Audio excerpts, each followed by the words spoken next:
നമസ്കാരം. മലയാള സിനിമാ ലൊക്കേഷനിലെ ഞെട്ടിക്കുന്ന ദുരനുഭവം ആദ്യമായി വെളിപ്പെടുത്തി പ്രശസ്ത നടി രാധിക ശരത് കുമാർ.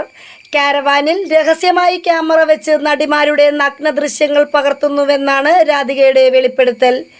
സെറ്റിൽ പുരുഷന്മാർ ഒന്നിച്ചിരുന്ന് മൊബൈലിൽ ഈ ദൃശ്യങ്ങൾ കണ്ട് ആസ്വദിക്കുന്നത് താൻ നേരിട്ട് കണ്ടു.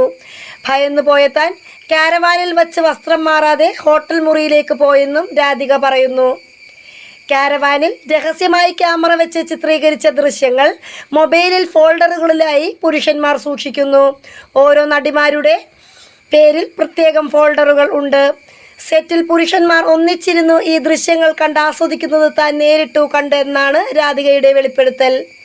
ഭയം കാരണം പിന്നീട് ലൊക്കേഷനിലെ കാരവാൻ ഉപയോഗിച്ചില്ലെന്നും നടി പറയുന്നു. നടിമാർ വസ്ത്രം മാറുന്ന വീഡിയോ അവർ കൂട്ടമായിരുന്നു കാണുകയായിരുന്നു.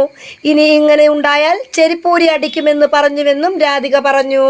നടിമാരുടെ കഥകിൽ മുട്ടുന്നത് ഞാൻ നിറയെ കണ്ടിട്ടുണ്ട്. എത്രയോ പെൺകുട്ടികൾ തൻ്റെ മുറിയിൽ വന്ന് സഹായിക്കണമെന്ന് പറഞ്ഞിട്ടുണ്ടെന്നും രാധിക വെളിപ്പെടുത്തി. നാളെ മാറ്റി നിർത്തുമോ എന്ന് ഭയന്നാണ് ഉർവശി മലയാള സിനിമയിൽ കാരവാൻ വന്നതിന് ശേഷം പ്രശ്നമില്ലെന്ന് പറയുന്നത്. പക്ഷേ ഇക്കാര്യത്തിൽ ഞാൻ ഉർവശിയുടെ അഭിപ്രായത്തിനൊപ്പമല്ലെന്നും രാധിക കൂട്ടിച്ചേർക്കുന്നു. ആരോപണ വിധേയനായ ദിലീപിനൊപ്പം എന്തിന് സിനിമയിൽ അഭിനയിച്ചു എന്ന ചോദ്യത്തിന് രാഷ്ട്രീയക്കാരിൽ ഇത്തരക്കാരില്ലേ, അവരോട് നമ്മൾ സംസാരിക്കുന്നില്ലേ എന്നായിരുന്നു രാധികയുടെ മറുപടി. News desk മലയാളാക്ഷരം.